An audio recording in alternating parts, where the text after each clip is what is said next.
저는 68살입니다. 서울 성북구에서 작은 빵집을 운영하며 살아왔습니다. 남편을 잃고 혼자 시작한 이 빵집은 제 전부였습니다. 아들 준호는 성실한 사람입니다. 며느리 민지는 항상 웃으며 저를 대했습니다. 손자 지호는 제 삶의 기쁨이었습니다. 그런데 그날 오후 병원에서 전화가 왔습니다. 며느리 이민지 씨가 교통사고로 혼수 상태에 빠졌습니다. 세상이 무너지는 것 같았습니다. 병원에 달려갔을 때 며느리는 침대에 누워 있었습니다. 온몸에 연결된 기계들, 삐삐 울리는 소리만 가득했습니다. 의사는 말했습니다. 언제 깨어날지 알 수 없습니다. 아들은 무너졌습니다. 매일 술을 마시며 아내 곁을 지켰습니다. 저는 빵집과 병원을 오가며 손자를 돌봤습니다. 3주가 지나도 며느리는 깨어나지 않았습니다. 그런데 어느 날 손자 지호가 제게 다가와 작은 목소리로 말했습니다. 할머니, 엄마가 이상해요. 그 아이의 눈빛에는 두려움이 가득했습니다. 왜? 대체 무슨 일이 있었던 걸까요? 이야기를 시작하기 전에 구독과 좋아요 부탁드립니다. 그리고 어디에서 듣고 계신지 댓글로 남겨주시면 그곳으로 작은 위로와 행운이 찾아갈 겁니다. 그럼 이야기를 시작하겠습니다. 저는 68살입니다. 서울 성북구 동선동에서 작은 빵집을 운영하고 있습니다. 선인의 베이커리라는 이름이죠. 매일 새벽 4시에 일어납니다. 어둠 속에서 혼자 일어나 옷을 입고 빵집으로 향하곤 했습니다. 차가운 공기가 뺨을 스치며 정신이 번쩍 들었죠. 하지만 이 시간이 싫지 않았습니다. 오히려 고요한 새벽이 주는 평화가 좋았어요. 빵집 문을 열고 들어서면 밀가루 냄새가 코끝을 간지렸습니다.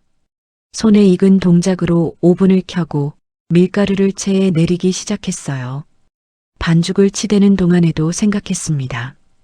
오늘도 무사히 하루가 지나가길, 아들 준호가 건강하길, 며느리 민지가 행복하길, 손자 지호가 밝게 자라길. 오전 7시가 되면 첫 손님이 오셨습니다. 단골 할머니 김순자 씨였죠. 선이야, 오늘도 식빵 2개 줘. 할머니는 항상 같은 말씀을 하셨습니다. 네, 어머니. 방금 나온 거예요. 저는 웃으며 따뜻한 식빵을 봉투에 담아드렸습니다. 우리 선이는 참 부지런해. 할머니가 제 손을 꼭 잡으며 말씀하셨어요. 그 따뜻한 손길이 좋았습니다. 오전 내내 손님들이 오갔습니다. 출근길 직장인들이 샌드위치를 사갔고 동네 아주머니들이 단팥빵을 골랐습니다. 사장님, 이 빵 정말 맛있어요. 젊은 여자 손님이 웃으며 말했습니다. 감사합니다. 또 오세요. 저는 고개 숙여 인사했어요. 점심시간이 지나면 한숨 돌릴 수 있었습니다. 간단히 김밥으로 점심을 때우고 오후 3시가 되기를 기다렸죠. 오후 3시, 손자 지호를 데리러 가는 시간이었습니다. 유치원 앞에 서 있으면 아이들이 우르르 쏟아져 나왔습니다. 그 중에서 지호를 찾는 건 어렵지 않았어요. 파란색 가방을 맨 작은 아이가 제게 달려왔습니다. 할머니, 지호가 제 품에 안겼습니다. 따뜻하고 보드라운 아이의 몸이 제 가슴에 닿았죠. 우리 지호, 오늘 유치원 재미있었어? 제가 물었습니다. 응, 오늘 그림 그렸어. 지호가 신나게 말했습니다. 함께 손잡고 빵집으로 돌아왔습니다. 지호는 빵집에 오는 걸 좋아했어요. 빵 냄새를 맡으며 초코빵을 골랐습니다. 할머니, 이거 먹어도 돼?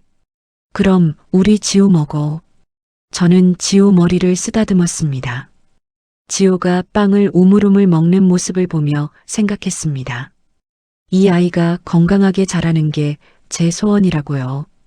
오후 6시가 되면 며느리 민지가 지호를 데리러 왔습니다. 어머님, 오늘도 고생 많으셨어요. 민지는 항상 밝게 웃었습니다. 아니야, 우리 지호랑 있는 게 즐거워. 저는 손살에 치며 말했어요. 어머님 덕분에 제가 일도 하고 그럴 수 있어요. 민지가 고개 숙여 인사했습니다. 민지는 예쁘고 착한 며느리였습니다. 5년 전 아들이 데려왔을 때부터 그랬어요. 공손하고 웃음이 많은 사람이었죠. 지호야, 엄마랑 집 가자. 네, 엄마. 할머니, 안녕. 지호가 제게 손 흔들며 민지와 함께 나갔습니다. 문이 닫히고 빵집에 고요함이 찾아왔습니다. 저는 남은 빵들을 정리하며 생각했어요. 평범한 하루였습니다. 내일도 이렇게 평화로울 거라 믿었죠. 저녁 7시에 빵집 문을 닫고 집으로 돌아왔습니다. 혼자 사는 25평 아파트는 조용했습니다. 10년 전 남편이 세상을 떠난 뒤로 계속 혼자였어요. 간단히 저녁을 먹고 소파에 앉았습니다. TV를 켰지만 무슨 내용인지 잘 들어오지 않았습니다. 그저 소리가 있다는 게 외로움을 덜어줬어요. 오후 8시쯤 아들 준호에게서 전화가 왔습니다. 엄마, 저녁 드셨어요? 응, 먹었어. 너는? 네, 민지가 해줬어요. 엄마도 잘 드세요. 그래, 너도 고생했다. 짧은 통화였지만 마음이 따뜻해졌습니다. 아들이 건강하게 잘 지내는 것만으로도 감사했어요. 밤 10시가 되면 잠자리에 들었습니다. 내일도 새벽 4시에 일어나야 했으니까요. 눈을 감으며 생각했습니다. 감사한 하루였다고. 평범한 일상이 계속되길 바란다고. 우리 가족 모두 건강하길 바란다고. 그렇게 잠이 들었습니다. 내일도 오늘 같은 하루가 이어지리라 믿으며. 하지만 그게 마지막 평화로운 밤이 될 줄은 몰랐습니다. 5년 전 봄이었습니다. 아들 준호가 집에 왔을 때가 기억납니다. 그때 준호는 37살이었죠. 엄마, 소개시켜드릴 사람이 있어요. 준호가 수줍게 말했습니다. 제 가슴이 두근거렸어요. 다음 주말 준호가 여자를 데려왔습니다. 키가 작고 얼굴이 예쁜 사람이었습니다. 긴 머리를 단정하게 묶고 있었어요. 어머님, 안녕하세요. 저는 이민지라고 합니다. 그 여자가 90도로 허리 숙여 인사했습니다. 공손한 태도가 마음에 들었어요. 어서 와요. 앉아요. 저는 웃으며 소파를 가리켰습니다. 민지는 조심스럽게 앉았어요. 준호한테 많이 들었어요. 빵집 하신다고요. 민지가 말했습니다. 네, 작은 빵집이에요. 제가 대답했어요. 나중에 꼭 가보고 싶어요. 준호 오빠가 어머님 빵이 세상에서 제일 맛있대요. 민지가 환하게 웃었습니다. 그 웃음이 참 밝았어요. 그날 저녁을 함께 먹었습니다. 제가 준비한 음식을 민지는 맛있게 먹었습니다. 어머님, 정말 요리 잘하세요. 민지가 감탄하며 말했어요. 준호는 옆에서 민지를 바라보며 행복해 보였습니다. 아들이 좋은 사람을 만났다는 게 느껴졌어요. 남편이 살아계셨다면 얼마나 좋아했을까 싶었습니다. 6개월 후 두 사람은 결혼했습니다. 조촐한 결혼식이었어요. 민지의 부모님도 오셨습니다. 사돈 어른, 우리 딸 잘 부탁드립니다. 민지 어머니가 제 손을 잡았습니다. 제가 잘 챙기겠습니다. 저도 그 손을 꼭 잡았어요. 결혼 후 준호 부부는 노원구에 전세를 얻었습니다. 보증금 2억 5천만 원이었죠. 제가 5천만 원을 보탰습니다. 엄마, 고맙습니다. 준호가 눈물을 글썽이며 말했어요. 괜찮아. 너희들 잘 살아라. 저는 아들 어깨를 두드렸습니다. 2년 후 손자 지호가 태어났습니다. 병원에서 처음 지호를 안았을 때가 생각납니다. 작고 따뜻한 생명이 제 품에 있었어요. 어머님, 아들이에요. 민지가 피곤한 얼굴로 웃었습니다. 수고했어, 민지야. 저는 며느리 손을 잡았어요. 지호가 자라면서 저는 더 자주 준호네 집에 갔습니다. 민지가 일을 시작했기 때문이었어요. 프리랜서 디자이너라고 했습니다. 어머님, 죄송해요. 지호 좀 봐주실 수 있으세요? 민지가 미안해하며 부탁했습니다. 당연하지. 우리 지호 예쁜데. 저는 기꺼이 손자를 돌봤어요. 지호가 3살이 되자 유치원에 보냈습니다. 그때부터 제가 매일 데려다주고 데려오기 시작했죠. 민지는 항상 고마워했습니다. 어머님 없으면 저 정말 큰일 날 뻔했어요. 민지가 진심으로 말했습니다. 아니야. 가족끼리 당연한 거지. 저는 웃으며 답했어요. 하지만 최근 몇 달 사이 민지가 조금 달라진 것 같았습니다. 명품 가방을 자주 바꿨어요. 전에는 없던 일이었습니다. 한 번은 민지가 새 가방을 들고 있었습니다. 검은색 가죽 가방이었는데 비싸 보였어요. 민지야, 가방 샀어? 제가 물었습니다. 아, 네. 이번에 프로젝트 끝나고 제 돈으로 샀어요. 민지가 웃으며 대답했습니다. 그래, 예쁘네. 저는 더 이상 묻지 않았어요. 며칠 후에는 또 다른 가방을 들고 있었습니다. 이번에는 갈색이었어요. 속으로 의아했지만 말하지 않았습니다. 어느 날 준호가 제게 말했습니다. 엄마, 카드값이 좀 많이 나왔대요. 얼마나? 이번 달에 300만 원이요. 제 눈이 커졌습니다. 준호 월급이 420만 원인데 카드값이 300만 원이라니요. 민지가 뭘 샀는데? 제가 물었어요. 옷이랑 화장품이래요. 그리고 친구들이랑 모임도 있었대요. 준호가 답했습니다. 준호야, 너희 전세금 대출도 있잖아. 제가 걱정스럽게 말했어요. 알아요, 엄마. 민지한테 말했어요. 조금 아껴 쓰자고요. 준호가 고개 끄덕였습니다. 그래, 젊은 사람들 원래 좀 그렇지. 이해해. 저는 아들을 다독였어요. 하지만 속으로는 불안했습니다. 민지가 돈을 너무 많이 쓰는 것 같았어요. 그래도 며느리한테 직접 말할 순 없었습니다. 또 몇 주가 지났습니다. 민지는 여전히 밝게 웃었습니다. 저한테는 항상 공손했어요. 어머님, 이거 드세요. 민지가 과일을 사왔습니다. 고마워, 민지야. 저는 받아들었어요. 겉으로 보기엔 여전히 착한 며느리였습니다. 다만 가끔 민지가 핸드폰 보며 웃는 모습이 신경 쓰였어요. 누구랑 대화하는 걸까 궁금했습니다. 민지야, 누구랑 얘기해? 한 번은 제가 물었습니다. 아, 친구요. 대학 동창이에요. 민지가 빠르게 폰을 내렸어요. 그때는 그냥 넘어갔습니다. 젊은 사람들은 원래 핸드폰을 많이 본다고 생각했어요. 제가 너무 예민한 건가 싶었습니다. 하지만 지금 생각해보면 그때부터 뭔가 이상했던 것 같습니다. 민지 눈빛에 무언가 숨겨진 게 있었어요. 저는 그걸 알아차리지 못했습니다. 며느리를 의심하지 않았으니까요. 가족이라고 믿었으니까요. 그게 제 실수였습니다. 그날은 목요일이었습니다. 평범한 목요일 오후였어요. 빵집에는 손님이 몇 명 있었습니다. 오후 3시 20분쯤이었을 거예요. 곧 지호 데리러 갈 시간이었습니다. 손님 2명에게 빵을 싸주고 있었어요. 그때 제 핸드폰이 울렸습니다. 주머니에서 꺼내 화면을 봤어요. 모르는 번호였습니다. 여보세요? 제가 전화를 받았습니다. 박선희 님이시죠? 낯선 여자 목소리가 들렸어요. 네, 맞는데요. 저는 세인트 메디컬 병원 응급실입니다. 그 순간 제 심장이 멎었습니다. 며느리 이민지 씨가 교통사고로 병원에 실려오셨습니다. 지금 응급 처치 중입니다.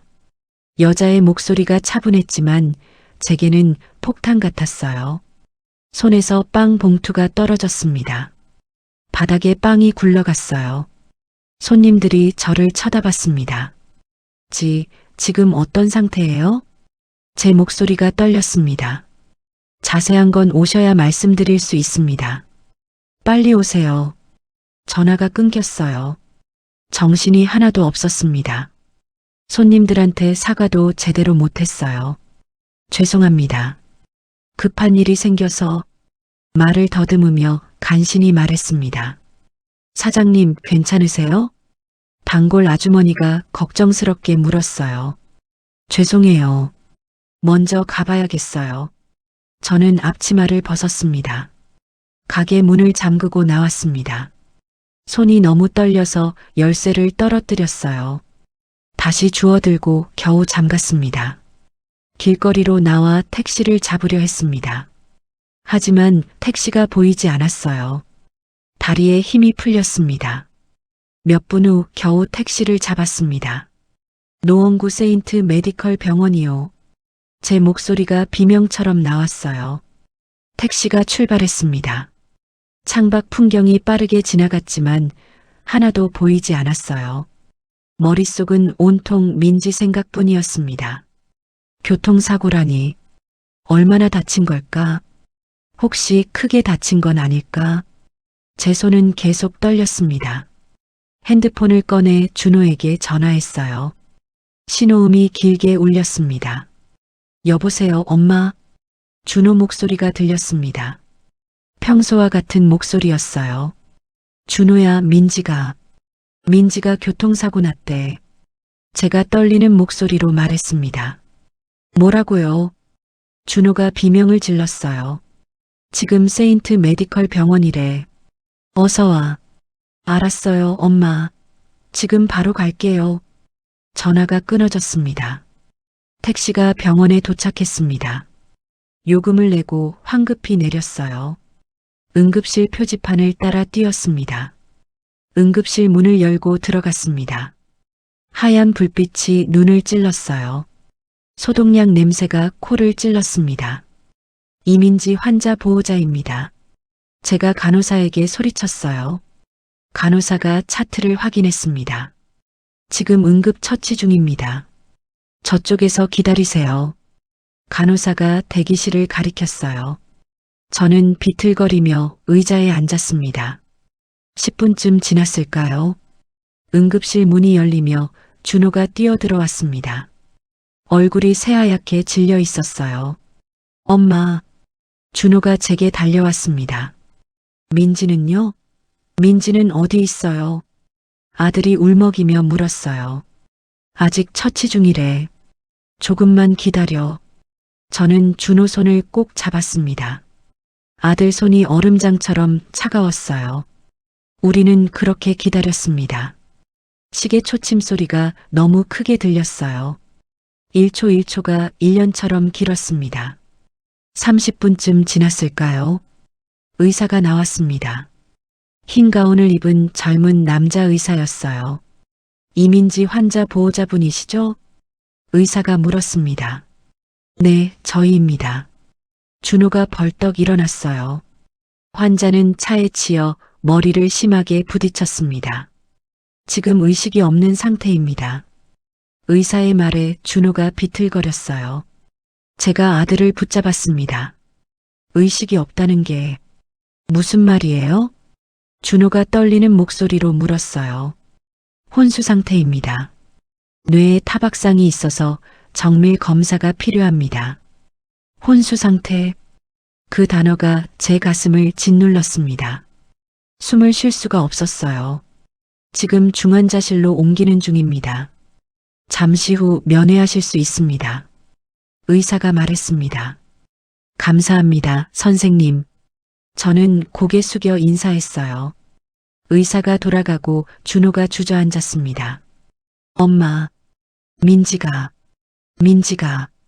아들이 울기 시작했어요. 저는 아들을 안았습니다. 제 품에서 준호가 아이처럼 울었어요. 어깨가 덜덜 떨렸습니다. 저도 눈물이 났습니다. 며느리가 혼수 상태라니 믿을 수가 없었어요. 1시간쯤 지나 간호사가 왔습니다. 중환자실로 이송됐습니다. 유리창 너머로 보실 수 있어요. 간호사가 안내했어요. 우리는 따라갔습니다. 복도를 지나 중환자실 앞에 섰어요.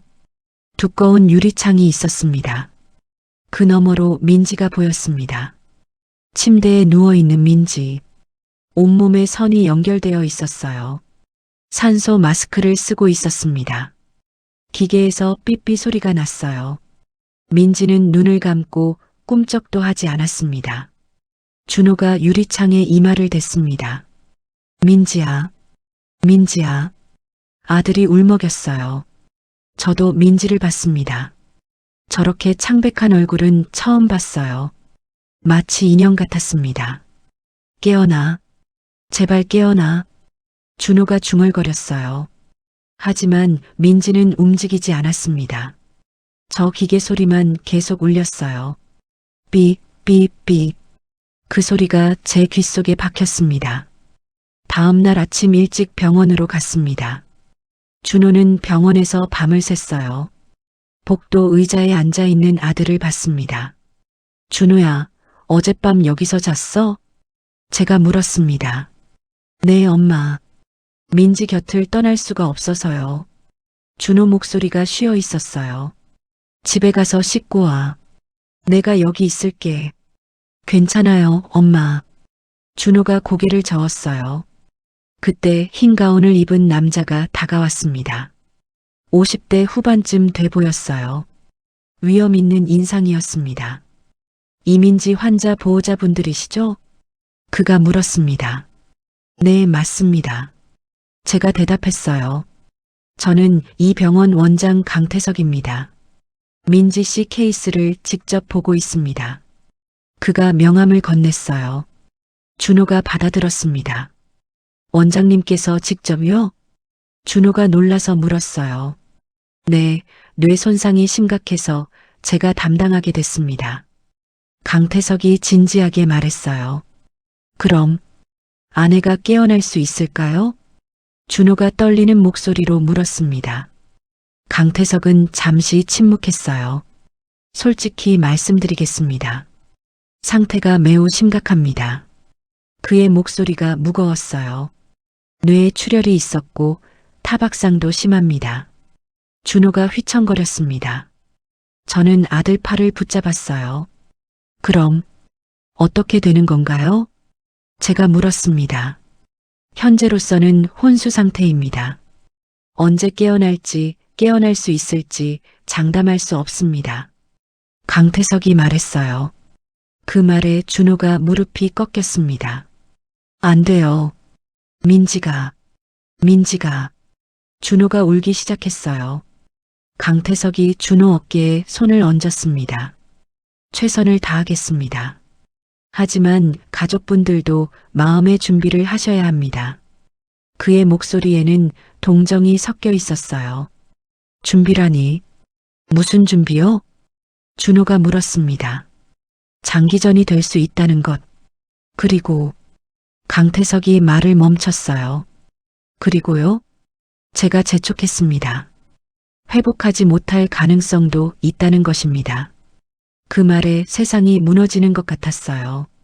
준호는 그 자리에 주저앉았습니다. 제발, 아내를 살려주세요. 제발이요. 준호가 강태석 앞에 무릎 꿇었어요. 제발 부탁드립니다. 저도 함께 고개를 숙였습니다. 원장님, 우리 며느리를 살려주세요. 목이 메었어요. 강태석이 우리를 일으켰습니다. 일어나세요. 제가 할 수 있는 모든 걸 다 하겠습니다. 그의 눈빛은 진지해 보였어요. 민지 씨는 특별병실로 옮겼습니다. 전담 간호사가 24시간 케어할 겁니다. 감사합니다, 원장님. 준호가 눈물 흘리며 말했어요. 강태석이 돌아갔습니다. 저는 그의 뒷모습을 바라봤어요. 뭔가 이상한 느낌이 들었습니다. 왜일까요? 원장이 직접 환자를 본다는 게 흔한 일은 아니잖아요. 하지만 곧 그 생각을 지웠습니다. 민지가 심각한 상태니까 그런 거겠죠. 좋은 일이라고 생각했어요. 원장이 직접 보면 더 잘 치료받을 거니까요. 오후에 특별 병실로 갔습니다. 3층 끝쪽에 있는 조용한 병실이었어요. 문을 열고 들어갔습니다. 민지가 침대에 누워 있었습니다. 어제보다 더 창백해 보였어요.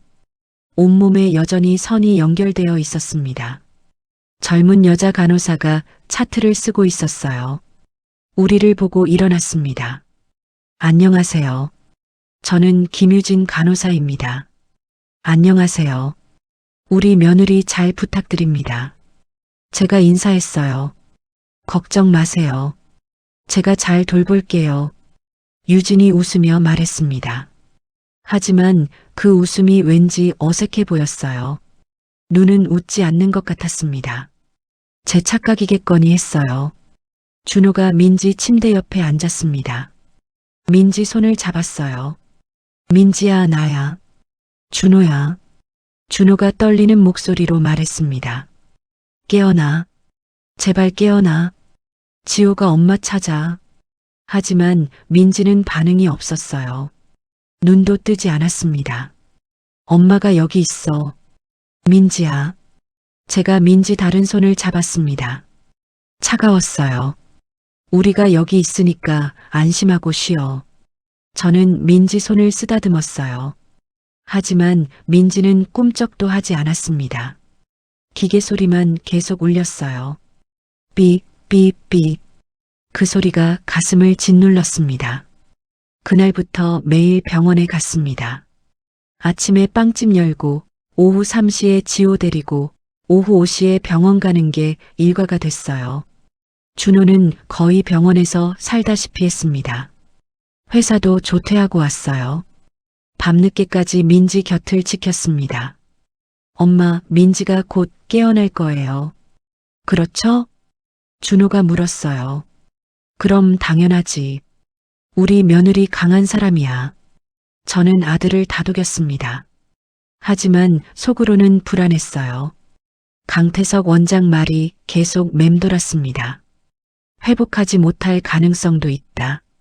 그날 밤 집에 돌아와 지호를 재웠습니다. 할머니, 엄마 언제 와?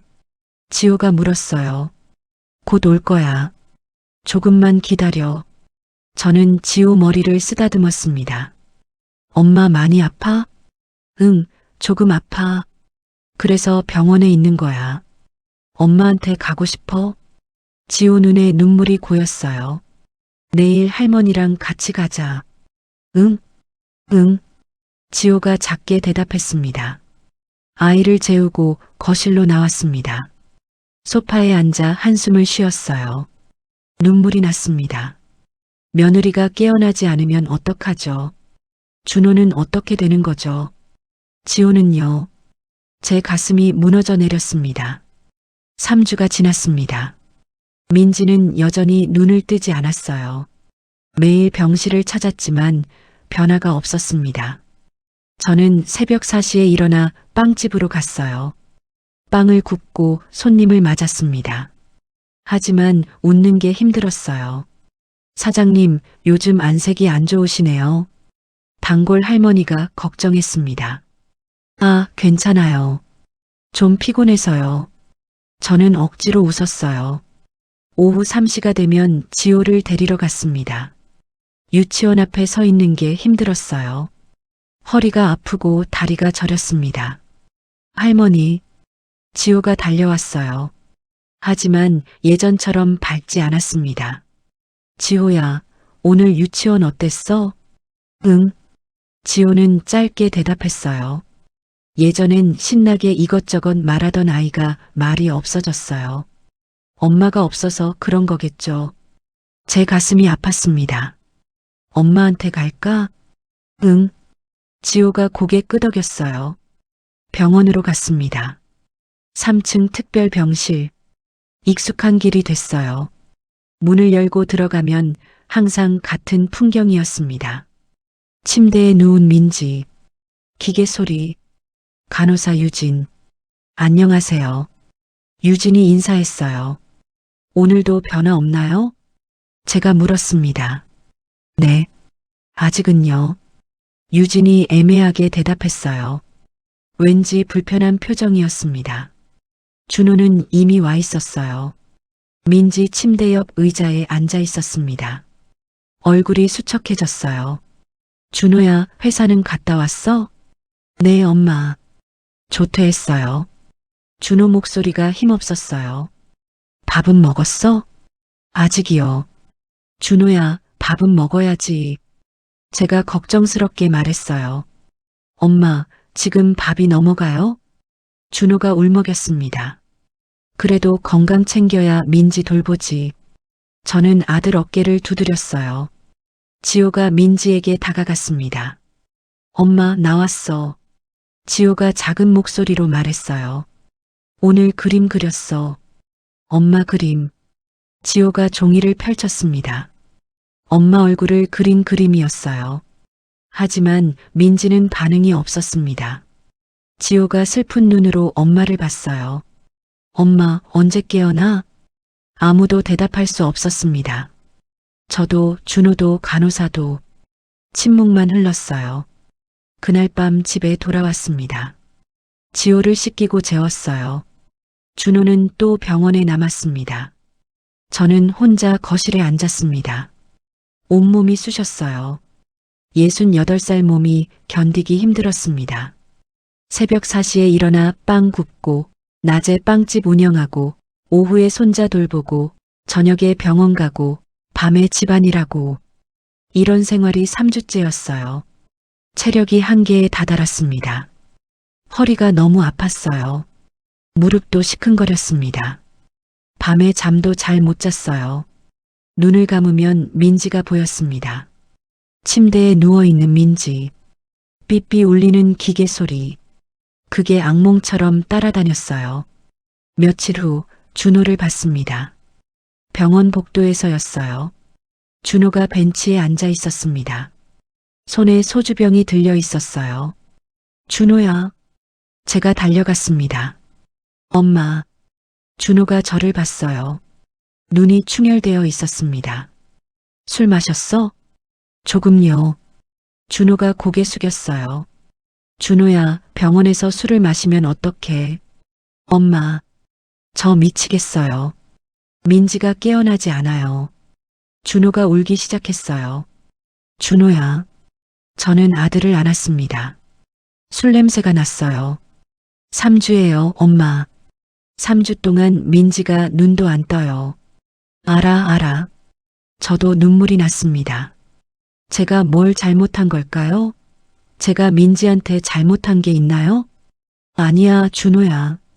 내 잘못이 아니야. 저는 아들을 꼭 안았어요. 그날부터 준호는 술을 마시기 시작했습니다. 병원 복도에서, 때로는 주차장에서 빈 소주병이 하나둘씩 늘어났어요. 간호사들이 걱정스러운 눈으로 봤습니다. 하지만 아무도 뭐라 하지 않았어요. 다들 준호를 불쌍히 여겼습니다. 저도 말릴 수가 없었어요. 아들의 고통이 너무 커 보였으니까요. 민지를 사랑했던 아들이니까요. 어느 날 강태석 원장을 복도에서 마주쳤습니다. 원장님, 제가 불렀어요. 아, 민지 씨 시어머니시죠? 강태석이 멈춰섰습니다. 민지가 언제쯤 깨어날까요? 제가 물었어요. 글쎄요. 아직은 알 수 없습니다. 그의 표정이 무거웠어요. 장기전이 될 것 같습니다. 마음의 준비를 하세요. 장기전. 그 말이 제 가슴을 짓눌렀습니다. 그럼 1년도 걸릴 수 있나요? 그럴 수도 있습니다. 아니면 더 오래. 강태석이 말했어요. 최악의 경우엔 깨어나지 못할 수도 있고요. 저는 할 말을 잃었습니다. 강태석이 제 어깨를 두드렸어요. 힘내세요. 제가 최선을 다하겠습니다. 그가 가고 저는 그 자리에 섰습니다. 복도가 빙빙 도는 것 같았어요. 벽에 기대숨을 고르려 했습니다. 그때 누군가 제 팔을 잡았어요. 간호사 유진이었습니다. 괜찮으세요? 유진이 걱정스럽게 물었어요. 네, 괜찮아요. 저는 고개 끄덕였습니다. 하지만 괜찮지 않았어요. 유진이 저를 의자에 앉혔습니다. 물 드릴게요. 유진이 종이컵에 물을 따라줬어요. 고마워요. 저는 물을 마셨습니다. 손이 떨렸어요. 할머니, 너무 무리하시는 것 같아요. 유진이 조심스럽게 말했습니다. 건강 챙기셔야 해요. 괜찮아요. 제가 견뎌야죠. 그래도 유진이 말을 멈췄어요. 뭔가 더 말하고 싶은 것 같았어요. 하지만 입을 다물었습니다. 이상한 표정이었어요. 유진 씨, 할 말 있어요? 제가 물었습니다. 아, 아니에요. 아무것도요. 유진이 고개를 저었어요. 하지만 그 눈빛이 불편해 보였습니다. 뭔가 숨기는 것 같았어요. 제 착각이겠거니 했습니다. 그날 밤 빵집 주방에 혼자 앉았습니다. 불도 켜지 않은 어두운 주방. 달빛만 창문으로 들어왔어요. 울었습니다. 소리내어 울었어요.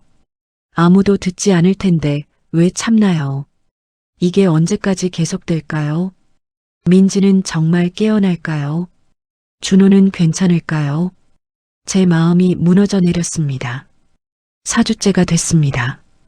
그날도 병원에 다녀왔어요. 민지는 여전히 깨어나지 않았습니다.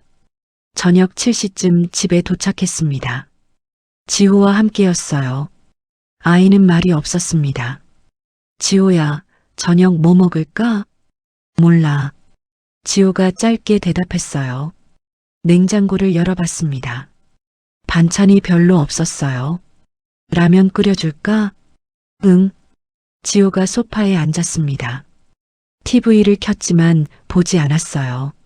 라면을 끓이며 아이를 봤습니다. 지호가 핸드폰을 들고 있었어요. 준호가 준 중고 스마트폰이었습니다. 지호야, 뭐 봐? 그냥. 아이가 화면을 내렸어요. 라면이 끓었습니다. 그릇에 담아 식탁에 놓았어요. 지호야, 먹자. 지호가 왔습니다. 라면을 조금 먹더니 숟가락을 놓았어요. 할머니. 응? 엄마가 이상해. 지호가 작은 목소리로 말했어요. 뭐가 이상해? 제가 물었습니다. 지호가 주저하더니 핸드폰을 꺼냈어요. 이거 할머니 보여드려도 돼요? 그래, 뭔데? 저는 고개 끄덕였습니다. 지호가 핸드폰 화면을 켰어요. 갤러리를 열었습니다. 동영상이 여러 개 있었어요. 할머니, 이거 봐요. 지호가 동영상을 재생했습니다. 화면이 흔들렸어요. 병실이 보였습니다. 문틈으로 찍은 것 같았어요. 민지 침대가 보였습니다. 그런데 민지가 눈을 뜨고 있었어요. 제 심장이 멎었습니다. 화면을 뚫어지게 봤어요. 민지가 침대에 앉아 있었습니다. 손으로 목을 만지고 있었어요. 그러더니 침대에서 내려왔습니다. 걸어서 창문으로 갔어요. 저는 말을 잃었습니다. 핸드폰을 꽉 쥐었어요. 손이 떨렸습니다. 동영상이 계속됐어요. 민지가 창밖을 보고 있었습니다. 그러더니 탁자로 가서 물을 마셨어요. 컵을 들어 마시는 모습, 완전히 정상이었습니다. 혼수 상태가 아니었어요. 동영상이 끝났습니다. 저는 지호를 봤어요. 아이 눈에 두려움이 가득했습니다. 지호야, 이게 뭐니? 제 목소리가 떨렸어요. 엄마가 일어났어요. 언제 찍은 거야? 어제요. 할머니랑 병원 갔을 때요. 지호가 대답했습니다. 어떻게 찍었어? 엄마 보고 싶어서 문틈으로 몰래 찍었어요. 지호 목소리가 작아졌어요. 저는 다시 동영상을 봤습니다. 이번엔 처음부터 끝까지 천천히. 틀림없었어요. 민지가 움직이고 있었습니다. 눈을 뜨고 걷고 물을 마셨어요. 이건 혼수 상태가 아니었습니다. 지호야, 이거 다른 사람한테 보여줬어? 아니요. 할머니한테만요. 아빠한테도? 아니요. 할머니만요. 지호가 고개를 저었어요. 잘했어, 지호야. 저는 아이를 안았습니다. 아빠한테는 말하지 마. 알았지? 네. 지호가 떨리는 목소리로 대답했어요. 왜요, 할머니? 어떻게 설명하죠? 6살 아이한테 어떻게 말하죠? 내 엄마가 거짓말하고 있다고요. 나중에 얘기해 줄게. 지금은 비밀이야. 네, 할머니. 지호가 고개 끄덕였어요. 저는 다시 동영상을 봤습니다. 믿을 수가 없었어요. 민지가 거짓말을 하고 있다고요? 왜? 대체 왜 그런 거죠? 무슨 이유로 혼수 상태를 가장하는 거죠? 머리가 복잡했습니다. 생각이 정리되지 않았어요. 하지만 한 가지는 확실했습니다. 민지가 우리를 속이고 있다는 것. 그날 밤 잠을 한숨도 못 잤습니다. 동영상을 수십 번 봤어요. 볼 때마다 화가 났습니다. 준호는요? 매일 술 마시며 울고 있는 준호는요? 민지를 사랑했던 아들은요? 그리고 지호. 엄마를 그리워하는 6살 아이는요? 민지는 왜 이런 짓을 하는 거죠? 새벽 5시가 됐습니다. 잠을 포기하고 일어났어요. 빵집에 가야 했습니다. 하지만 오늘은 빵을 굽고 싶지 않았어요. 손님들을 대하고 싶지 않았습니다. 그저 민지를 당장 추궁하고 싶었어요. 안 돼. 지금 가면 들킬 거야. 민지한테 들키면 안 돼. 저는 심호흡을 했습니다. 진정하려고 애썼어요. 계획이 필요했습니다. 누군가에게 도움을 청해야 했어요. 혼자서는 할 수 없었습니다. 전문가가 필요했어요. 그때 한 사람이 떠올랐습니다. 최은숙, 제 40년 지기 친구였어요. 은숙은 사립탐정이었습니다. 전직 경찰이었죠. 25년간 경찰로 일했어요. 은숙이라면 도와줄 거예요. 저는 핸드폰을 들었습니다. 은숙에게 전화를 걸었어요. 여보세요? 은숙 목소리가 들렸습니다. 은숙아, 나야. 선이야. 선이야? 이 새벽에 웬일이야? 급한 일이 있어. 만날 수 있어? 그래, 어디서? 카페에서 보자. 아는데. 알았어. 8시에? 응. 고마워. 전화를 끊었습니다. 지호를 깨워 유치원 보낼 준비를 했어요. 빵집은 오늘 쉬기로 했습니다. 이 일이 더 중요했어요. 오전 8시 카페에서 은숙을 만났습니다. 66살 은숙은 여전히 날카로운 눈빛이었어요. 무슨 일이야, 선이야? 저는 은숙에게 모든 걸 말했습니다. 민지의 사고, 혼수 상태, 그리고 지호의 동영상. 은숙에게 동영상을 보여줬어요. 은숙이 화면을 집중해서 봤습니다. 표정이 굳어졌어요. 이건 은숙이 중얼거렸습니다. 사기야. 보험 사기일 가능성이 높아. 보험 사기? 제가 놀라서 물었어요. 그래. 혼수 상태를 가장해서 보험금 타려는 거지. 제 머리가 하얘졌습니다. 보험금. 그럼 민지가 돈 때문에 이런 짓을? 확실해? 100% 확실하진 않아. 하지만 가능성이 아주 높아. 은숙이 진지하게 말했어요. 내가 조사해 볼게. 며느리 뒷조사부터 하자.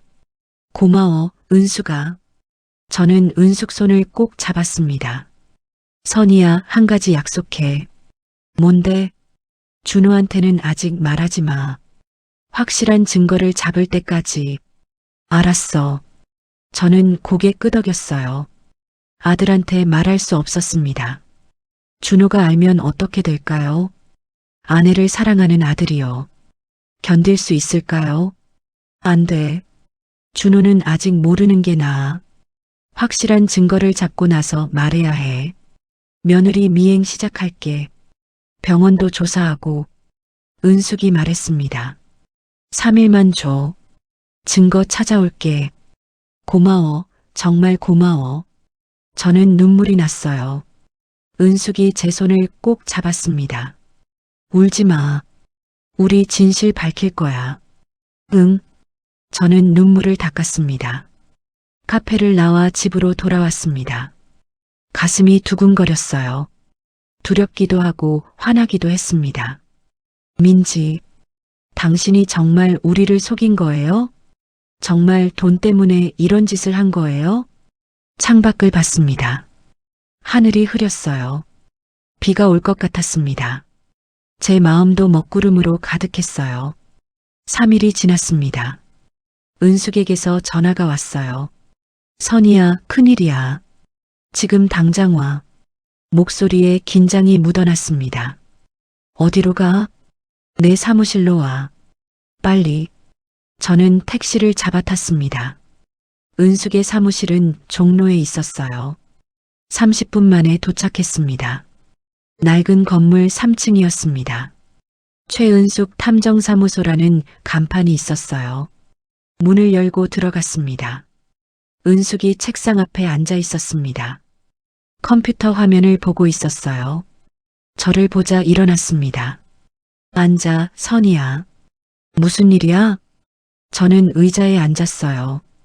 은숙이 사진 몇 장을 꺼냈습니다. 테이블 위에 펼쳤어요. 이것 좀 봐. 사진을 봤습니다. 병원 주차장이었어요. 밤이었습니다. 한 대의 차가 보였습니다. 검은색 세단. 차 안에 두 사람이 있었어요. 주민된 사진이었습니다. 얼굴이 보였어요. 민지와 어떤 남자. 이 남자가 누구야? 제가 물었습니다. 병원장이야. 강태석? 제 심장이 쿵 내려앉았습니다. 병원장이요? 민지와 병원장이요? 다음 사진을 봤습니다. 두 사람이 더 가까이 있었어요. 키스하는 장면이었습니다. 이게 뭐야? 제 손이 떨렸어요. 민지랑 병원장이 키스를? 그것뿐만이 아니야. 은숙이 노트북을 돌렸습니다. 이것도 들어봐. 재생 버튼을 눌렀어요. 노이즈 섞인 음성이 들렸습니다. 녹음이었어요. 오빠, 보험금 언제 나와요? 민지 목소리였습니다. 조금만 더 기다려. 한 달만 더 누워 있어. 남자 목소리가 대답했어요. 힘들어요. 매일 가만히 있으니까 답답해 죽겠어요. 참아, 민지야. 2억만 받으면 우리 해외로 나가. 정말요? 약속이에요? 그래. 스위스 어때? 거기서 새로 시작하자. 제 손에서 사진이 떨어졌습니다. 바닥에 흩어졌어요. 숨을 쉴 수가 없었습니다. 민지가 병원장이랑. 그래. 둘이 짜고 보험 사기치는 거야. 은숙이 무겁게 말했어요. 어떻게 이럴 수가. 눈물이 났습니다. 분노와 배신감이 뒤섞였어요. 더 있어. 은숙이 서류를 꺼냈습니다. 민지 보험 가입 내역이야. 서류를 봤습니다. 3년 전 가입한 보험 2개. 건강보험과 생명보험. 건강보험은 혼수 상태 1개월 이상 시 2억 원 지급. 생명보험은 사망 시 5억 원 지급. 은숙이 설명했어요. 그럼 민지가 2억 받으려고 이런 짓을? 맞아. 그리고 나중엔 생명보험 5억도 노리는 거지. 생명보험은 어떻게? 6개월 후에 회복 불가 진단받고 생명유지장치 제거하는 거야. 그럼 5억 더 나와. 은숙이 침통하게 말했습니다. 7억. 민지가 7억을 위해 이런 짓을 했다고요. 남편과 아들을 속이고요. 은수가 이걸 어떻게 해야 해? 제가 물었습니다. 목소리가 떨렸어요. 경찰에 신고해야지. 경찰? 그래. 이건 범죄야. 보험 사기는 형사처벌 대상이야. 하지만 준호는 선이야, 준호를 위해서라도 신고해야 해. 은숙이 제 손을 잡았어요. 지금 준호는 매일 술 마시며 무너지고 있잖아. 진실을 알아야 다시 일어설 수 있어. 그래도 선이야, 며느리가 너희 가족을 완전히 파괴하고 있어. 이대로 두면 안 돼. 은숙 말이 맞았습니다. 민지는 우리 가족을 무너뜨리고 있었어요. 준호를 망가뜨리고 있었습니다. 알았어. 경찰에 신고하자. 제가 말했습니다. 좋아. 내가 아는 경찰서장한테 연락해 볼게. 은숙이 전화를 걸었어요. 누군가와 통화했습니다. 5분쯤 지나 전화를 끊었어요. 내일 만나자 돼. 박미라 과장이야. 노원 경찰서 여성 청소년 과장이야. 고마워, 은수가. 괜찮아. 우리 친구 아니야. 그날 밤 집에 돌아왔습니다. 지호는 이미 자고 있었어요. 저는 거실에 앉아 생각했습니다. 내일 경찰을 만나면 모든 게 끝나는 거죠. 민지의 거짓말이 드러나는 거죠. 준호도 알게 되는 거고요. 준호가 견딜 수 있을까요? 아내가 자신을 배신했다는 걸 알면요. 보험금 때문에 모든 걸 속였다는 걸 알면요. 제 가슴이 아팠습니다. 아들이 너무 불쌍했어요.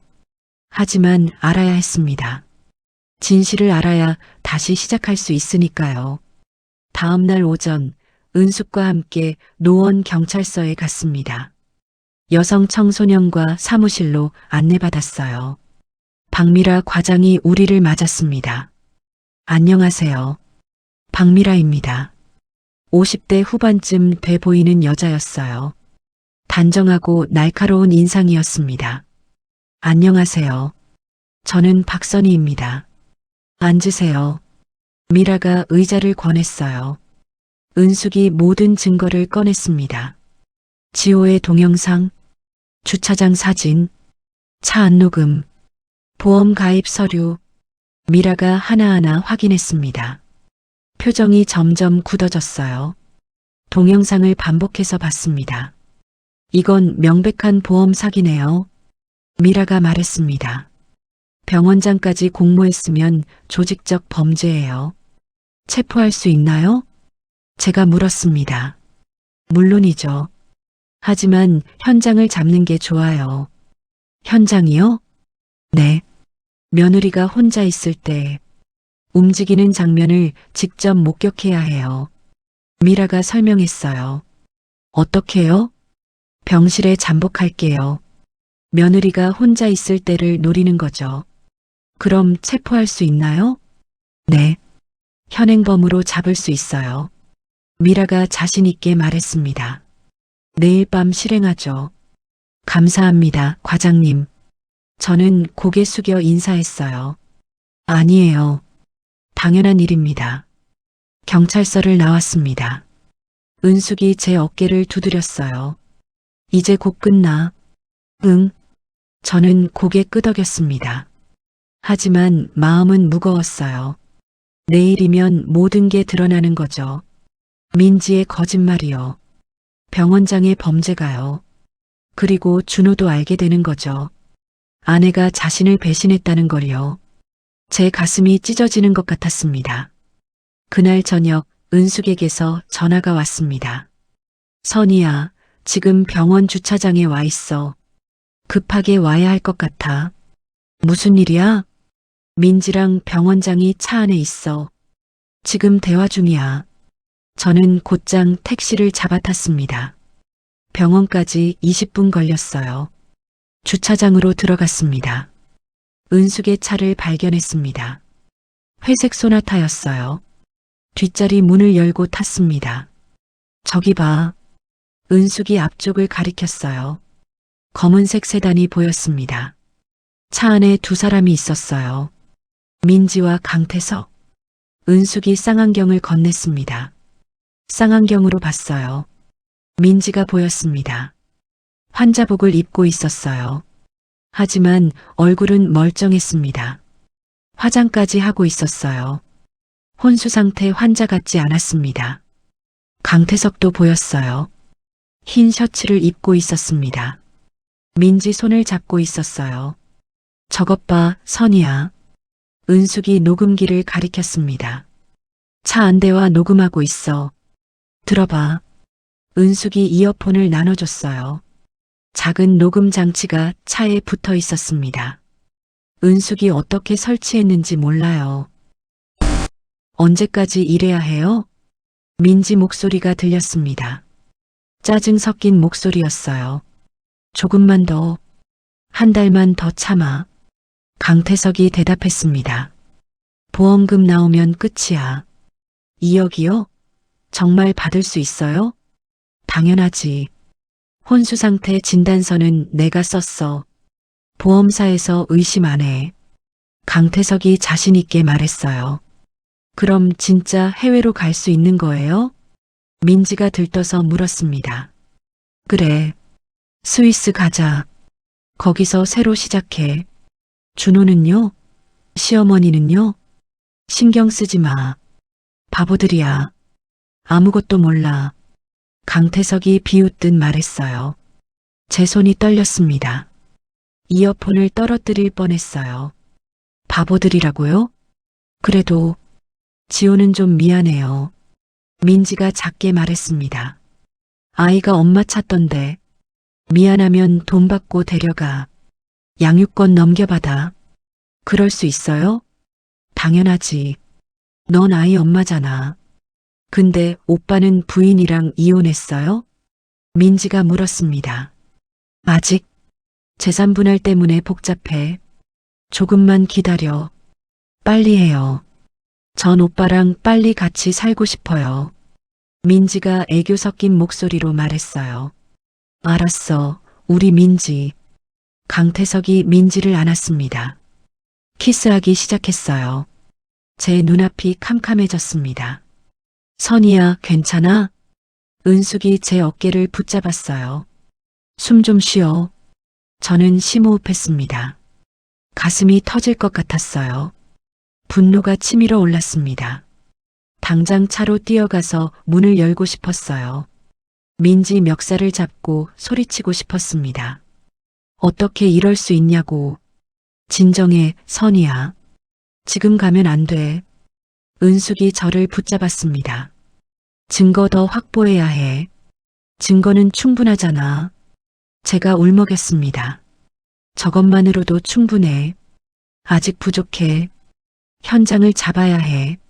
민지가 혼자 있을 때 움직이는 걸 경찰이 봐야 해. 그럼 언제? 내일 밤. 미라 과장이 준비했어. 저는 주먹을 꽉 쥐었습니다. 참아야 했어요. 내일까지만 참으면 됐습니다. 차 안에서 민지와 강태석이 더 이야기했어요.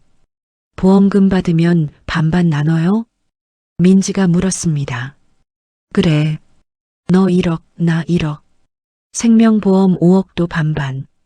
와, 그럼 전 3억이네요. 민지가 신나서 말했어요. 3억으로 뭐 하고 싶어? 강남에 집 사고, 명품 막 사고, 맛있는 것도 먹고. 키읔키읔키읔, 우리 민지 욕심 많네. 당연하죠. 그동안 얼마나 참았는데요. 민지가 웃었습니다. 시어머니 빵집 일도 도와주고, 지호도 돌봐주고. 진짜 짜증났어요. 제 눈에서 눈물이 흘렀습니다. 은숙이 제 손을 꼭 잡았어요. 참아, 선이야. 조금만 더. 준호 오빠는 정말 바보예요. 민지가 말했습니다. 매일 술 마시면서 울고 있어요. 불쌍하다니까요. 키읔키읔키읔 그렇게 속아주니까 편하지. 강태석이 웃었습니다. 우리한텐 딱 좋은 바보야. 맞아요. 시어머니도요. 완전 순진해요. 그래서 우리가 이렇게 할 수 있는 거지. 히히 그러게요. 저는 더 이상 들을 수 없었습니다. 이어폰을 뺐어요. 입을 틀어막고 울었습니다. 은숙이 저를 안았습니다. 다 끝나갈 거야. 조금만 더 버텨. 은숙아, 어떻게 이럴 수가 있어. 나쁜 인간들이야. 꼭 벌 받을 거야. 준호가 알면, 준호도 알아야 해. 그래야 다시 시작할 수 있어. 10분쯤 지났을까요? 민지가 차에서 내렸습니다. 환자복을 입고 있었어요. 주위를 살피더니 병원 뒷문으로 들어갔습니다. 강태석도 잠시 후 내려서 따라 들어갔어요. 차가 텅 비었습니다. 녹음 다 됐어. 은숙이 장치를 회수했습니다.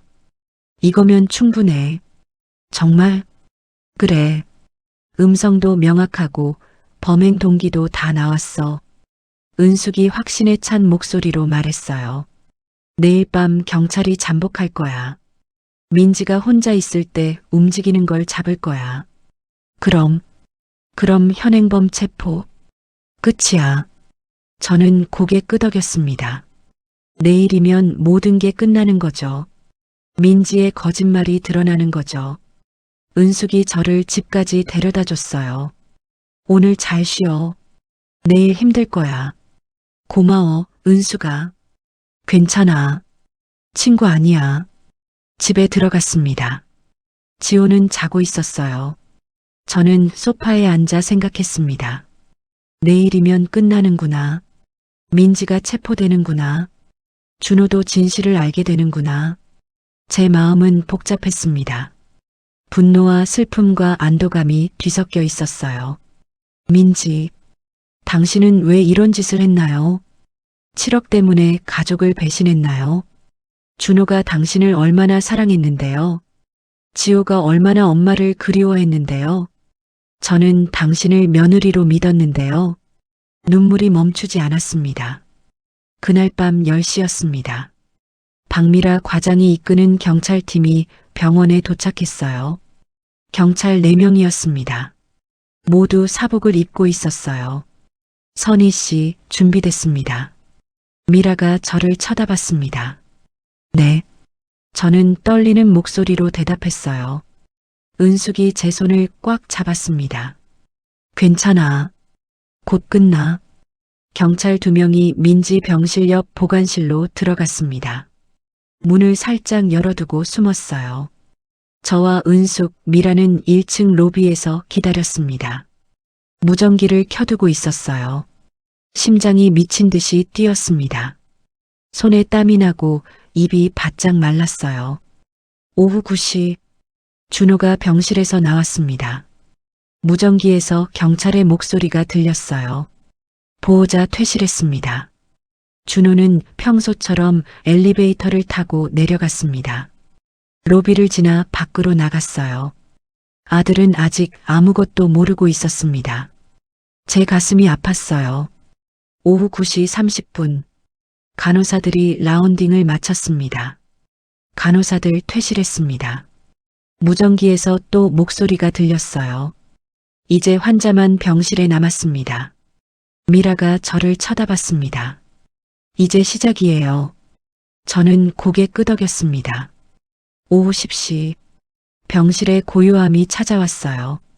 복도엔 아무도 없었습니다. 저는 숨을 죽이고 무전기를 들여다봤습니다. 오후 10시 15분 환자가 눈을 떴습니다. 경찰의 목소리가 들렸어요. 저는 숨을 멈췄습니다. 침대에서 일어나고 있습니다.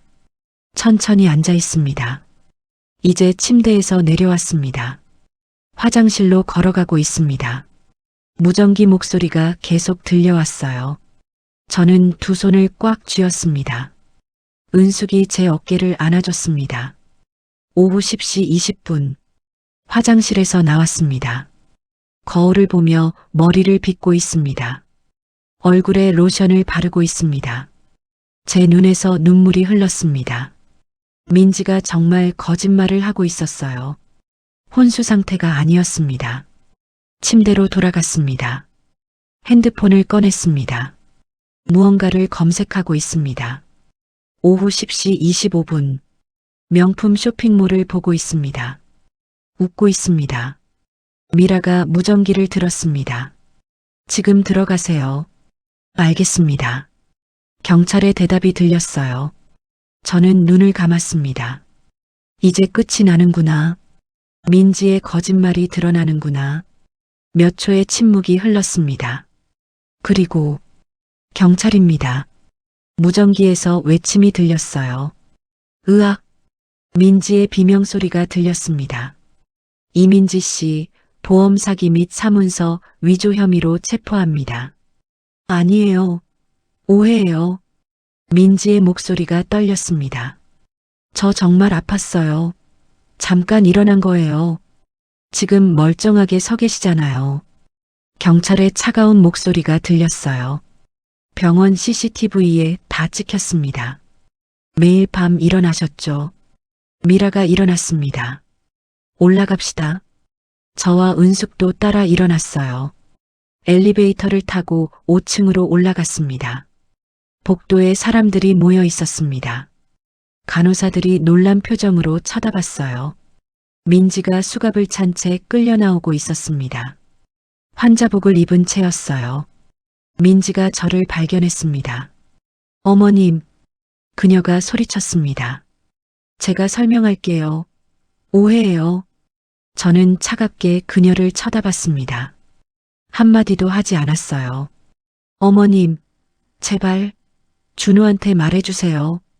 민지가 발버둥 쳤습니다. 경찰이 그녀를 끌고 갔어요. 엘리베이터 문이 닫혔습니다. 민지의 울음소리가 사라졌어요. 동시에 병원장실에서도 움직임이 있었습니다. 미라가 무전기를 들었어요. 이 팀 상황은? 병원장 강태석 체포했습니다. 무전기에서 대답이 들렸습니다. 좋아요. 증거 확보하세요. 알겠습니다. 저는 힘이 빠져 복도 벤치에 주저앉았습니다. 끝났어요. 정말 끝났습니다. 은숙이 제 옆에 앉았어요. 다 끝났어, 선이야. 응. 저는 눈물을 닦았습니다. 30분쯤 지났을까요? 미라가 돌아왔습니다. 선희 씨, 결정적 증거를 확보했어요. 뭐가요? 병원장 컴퓨터에서 민지 씨와의 메신저 대화가 나왔어요. 미라가 태블릿을 보여줬습니다. 화면에 대화 내용이 떠 있었어요. 보험금 7억 원, 건강보험 2억 원 먼저 받고 생명보험 5억 원은 6개월 후에 반반 나눠. 너 3억 5천만 원, 나 3억 5천만 원. 해외로 도망가자. 스위스 어때? 제 손이 떨렸습니다. 모든 계획이 글자로 남아 있었어요. 더 있어요. 미라가 다음 화면을 넘겼습니다. 1년 전부터 불륜 관계였던 것 같아요. 대화 내용이 더 나왔습니다. 사진도 있었어요. 둘이 함께 찍은 사진들이었습니다. 제 눈에서 눈물이 또 흘렀습니다. 1년 전부터요. 민지가 1년 전부터 병원장과 불륜 관계였다고요. 간호사도 조사했어요. 미라가 말했습니다. 김유진 씨라는 분인데 병원장한테 시켜서 민지 씨를 특별 관리했대요. 민지 씨가 혼자 있을 때 움직이는 걸 여러 번 봤답니다. 하지만 병원장이 입 다물라고 해서 유진도 공범이었던 거죠. 보험사에도 연락했어요. 미라가 계속 말했습니다. 민지 씨가 3년 전 보험 2개를 가입했대요. 빚이 많은 사람이 고액 보험을 들면 의심스럽다고 하더라고요. 보험사에서도 이미 주시하고 있었던 케이스래요. 모든 퍼즐이 맞춰졌습니다. 민지는 3년 전부터 계획했어요. 고액 보험에 가입하고요. 1년 전부터 강태석과 불륜 관계를 맺었습니다. 교통사고를 위장했어요. 혼수 상태를 가장했습니다. 목표는 단 하나였습니다. 보험금 7억 원. 그 돈으로 빚을 갚고요. 병원장과 함께 해외로 도망가려 했던 거예요. 저는 벤치에서 일어날 수가 없었습니다. 다리에 힘이 풀렸어요. 미라가 제 어깨를 잡아줬습니다. 선희 씨, 이제 끝났어요. 법대로 처벌받을 거예요. 고맙습니다, 과장님. 저는 고개 숙여 인사했습니다. 아니에요. 당연한 일입니다. 밖은 이미 깊은 밤이었습니다. 밤 12시가 넘었어요. 은숙이 저를 집까지 데려다 줬습니다. 오늘 푹 쉬어. 내일 준호한테 말해야 할 거야. 응. 저는 고개 끄덕였습니다. 가장 힘든 일이 남아 있었어요. 아들에게 진실을 말하는 것. 아내가 자신을 배신했다고 말하는 것. 그게 얼마나 힘든 일인지 알고 있었습니다. 하지만 해야 했어요. 준호가 알아야 다시 시작할 수 있으니까요. 집에 들어갔습니다. 지호는 자고 있었어요. 저는 소파에 앉아 창밖을 봤습니다. 서울의 밤하늘이 보였어요. 별은 보이지 않았습니다. 도시의 불빛만 가득했어요. 제 마음도 그랬습니다. 어둡고 무거웠어요. 하지만 한 가지는 확실했습니다. 진실이 드러났다는 것, 거짓말이 끝났다는 것, 이제 우리는 다시 시작할 수 있다는 것, 천천히 하지만 함께 3개월이 흘렀습니다. 서울 동부지방법원 301호 법정이었습니다. 저는 방청석에 앉아 있었습니다. 아들 준호가 제 옆에 앉아 있었어요. 그의 얼굴은 많이 야위어 있었습니다. 피고인석에 민지가 앉아 있었습니다. 파란색 죄수복을 입고 고개를 숙이고 있었어요. 옆에는 강태석도 같은 복장으로 앉아 있었습니다. 판사가 들어왔습니다. 기립. 법정이 조용해졌습니다. 검사가 일어나 기소 내용을 읽기 시작했습니다. 피고인 이민지는 2021년 고액보험에 가입한 후 2024년 3월 교통사고를 위장하여 혼수 상태를 가장했습니다. 목적은 건강보험금 2억 원과 생명보험금 5억 원을 편취하기 위함이었습니다. 준호의 손이 떨렸습니다. 저는 아들의 손을 꽉 잡았어요. 검사가 계속 말했습니다. 피고인 강태석은 세인트 메디컬 병원 원장으로서 직권을 남용하여 피고인 이민지의 범행을 도왔습니다. 허위 진단서를 발행하고 혼수 상태를 위장하도록 지시했습니다. 강태석은 고개를 더 깊이 숙였습니다. 증거가 제시됐습니다. 지호가 찍은 동영상이 법정 화면에 떴어요. 민지가 침대에서 일어나 물을 마시는 장면이었습니다. 방청석에서 웅성거림이 일었습니다. 은숙이 찍은 사진도 공개됐습니다. 주차장에서 민지와 강태석이 키스하는 모습이었어요. 준호가 고개를 돌렸습니다. 녹음 파일도 재생됐습니다. 보험금만 받으면 해외로 도망가자. 강태석의 목소리가 법정에 울려 퍼졌어요. 2억은 금방 나올 거야. 민지의 목소리도 들렸습니다. 준호가 눈을 감았습니다. 그의 어깨가 떨리고 있었어요. 메신저 대화 내역도 공개됐습니다. 보험금 7억을 반반 나눠 가지자. 스위스로 도망가자. 모든 계획이 글자로 남아 있었습니다. 간호사 김유진이 증인으로 나왔습니다. 병원장이 저에게 민지 씨를 특별 관리하라고 지시했습니다. 유진이 떨리는 목소리로 말했어요. 민지 씨가 혼자 있을 때 움직이는 걸 여러 번 봤습니다. 보험사 직원도 증언했습니다. 피고인 이민지는 카드빚 3천만 원, 대출 2천만 원이 있었습니다. 그런데 월 80만 원짜리 고액 보험을 가입했습니다. 처음부터 의심스러운 케이스였습니다. 모든 증거가 쌓여갔습니다. 민지의 변호인이 일어났습니다. 피고인은 경제적 어려움에 처해 있었습니다. 순간의 잘못된 판단이었습니다. 변호인이 선처를 호소했어요. 하지만 검사가 반박했습니다. 이는 3년 전부터 치밀하게 계획된 범죄입니다. 가족을 속이고 보험금을 편취하려 한 악질적 범행입니다. 판사가 민지에게 물었습니다. 피고인 할 말 있습니까? 민지가 천천히 일어났습니다. 그녀가 준호를 쳐다봤어요. 눈에 눈물이 고였습니다. 준호야. 민지의 목소리가 떨렸습니다. 미안해. 정말 미안해. 준호는 고개를 돌렸습니다. 민지를 쳐다보지 않았어요. 어머님, 민지가 저를 봤습니다. 용서해 주세요. 저는 아무 말도 하지 않았습니다. 그저 차갑게 그녀를 쳐다봤어요. 판사가 판결문을 읽기 시작했습니다. 피고인 이민지는 보험 사기, 사문서 위조 혐의로 징역 5년을 선고한다.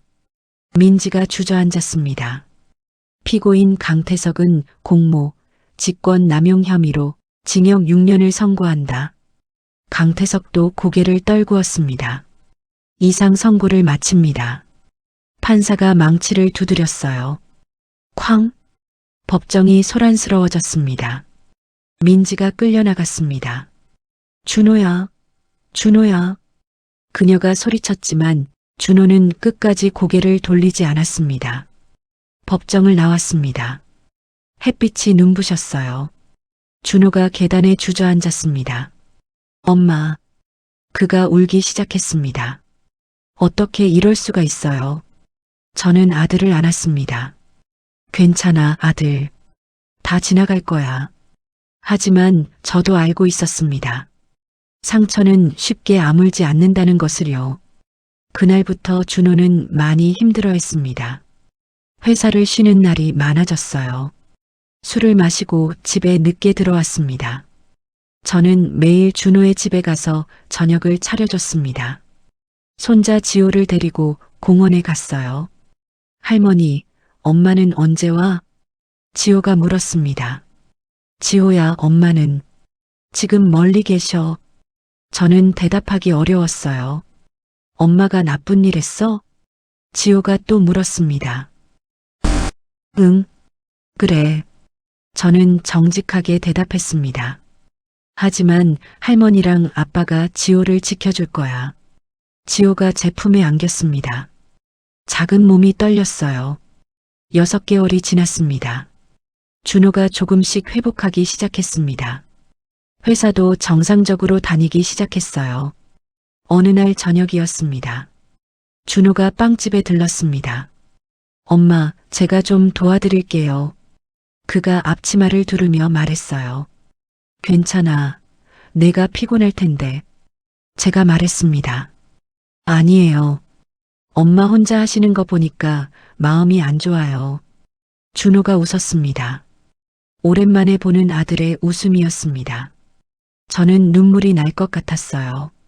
지호도 함께 빵집에 왔습니다. 할머니, 오늘 유치원에서 그림 그렸어. 지호가 신나게 말했습니다. 우리 지호 뭘 그렸는데? 아빠랑 할머니랑 저요. 지호가 그림을 펼쳤습니다. 크레파스로 그린 그림이었어요. 셋이 손잡고 웃고 있는 모습이었습니다. 정말 잘 그렸네. 제가 지호 머리를 쓰다듬었습니다. 그날 저녁 세 사람이 함께 빵집에서 저녁을 먹었습니다. 간단한 라면이었지만 함께 먹으니 따뜻했어요. 준호가 제 손을 잡았습니다. 엄마, 감사해요. 그의 목소리가 떨렸습니다. 엄마 아니었으면 저 어떻게 됐을지 몰라요. 당연한 거야. 저는 아들의 손을 꽉 잡았습니다. 가족은 서로 지켜야지. 밖은 어둑어둑해지고 있었습니다. 빵집 간판 불빛이 켜졌어요. 선인의 베이커리라는 글자가 빛났습니다. 저는 창밖을 바라봤습니다. 많은 일이 있었습니다. 며느리의 배신, 병원장의 공모, 가족의 무너짐. 하지만 우리는 살아남았습니다. 상처는 아직 아물지 않았지만 함께 있으면 견딜 수 있었어요. 지호가 제 무릎에 앉아 졸고 있었습니다. 준호가 설거지를 하고 있었어요. 저는 두 사람을 바라보며 생각했습니다. 이것이 제가 지킨 것이라고, 가족이라고. 진실은 언제나 드러납니다. 거짓은 오래가지 못해요. 제가 할 수 있는 건 가족을 지키는 것뿐이었습니다. 그리고 저는 해냈습니다. 이제 우리는 다시 시작할 수 있습니다. 천천히 하지만 함께. 빵집 불빛 아래 세 사람의 작은 웃음소리가 들렸습니다. 그것으로 충분했습니다. 오늘의 여정을 함께 해주셔서 고맙습니다. 다음 이야기에도 따뜻한 순간들이 준비되어 있습니다. 구독과 좋아요로 계속 함께 해주시길 바라겠습니다. 감사합니다.